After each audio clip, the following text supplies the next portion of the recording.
আমাদের চারপাশে কিছু কিছু মানুষ আছে, তারা যেন ঠিক পাখির মতন।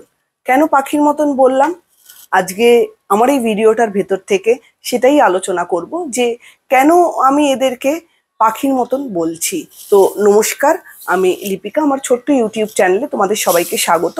তো এই কিছু কিছু মানুষ দেখবেন, তারা আপনার থেকে হয়তো হেল্প নেবে, আপনি পাখির মতন এদেরকে হয়তো উঠতে শিখিয়েছেন, কিন্তু যে মুহূর্তে এরা উঠতে শিখে যাবে, প্রপারলি উঠতে পারবে, তখনই কিন্তু তারা আপনাকে ভুলে যাবে এবং আপনাকে ছেড়ে চলে যাবে। তো এই ধরনের মানুষের জন্য শুধু শুধু সময় অপচয় করবেন না। কিছু মানুষ আমাদের চারপাশে থাকে, এদের সাথে কিছুটা সময় ব্যয় করলেই আপনি বুঝবেন এরা শুধু নিজেকে নিয়ে কনসার্ন, এরা নিজেকে ছাড়া অন্য কিছু বোঝেই না। আর এই ধরনের মানুষ কিন্তু ভীষণভাবে চতুর হয়।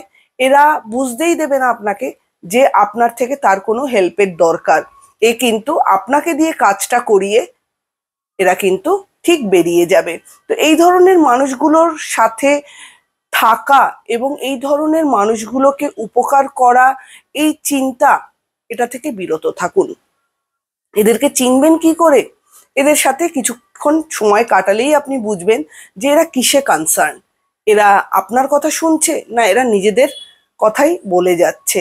তো এই ধরনের মানুষগুলো আপনার থেকে উপকার নিয়ে আপনাকেই ভুলে যাবে।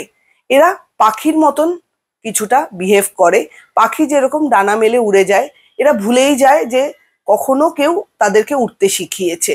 এই সব মানুষগুলোও কিন্তু তাই আপনার থেকে হয়তো সুযোগ সুবিধা নেবে, কিন্তু পরবর্তীতে আপনাকে আর চিনতেই পারবে না। সেজন্য আপনার মূল্যবান সময়, আপনার মূল্যবান যে ধ্যান ধারণা, সেগুলো এদের সাথে শেয়ার না করাই ভালো এবং এদের জন্য চিন্তা ভাবনা না করাই ভালো। আপনার সময় আপনি অন্য অনেক কাজে অতিবাহিত করতে পারবেন। কাজে একটাই কথা বলবো, ভাবিয়া করিও কাজ, করিয়া ভাবিও না।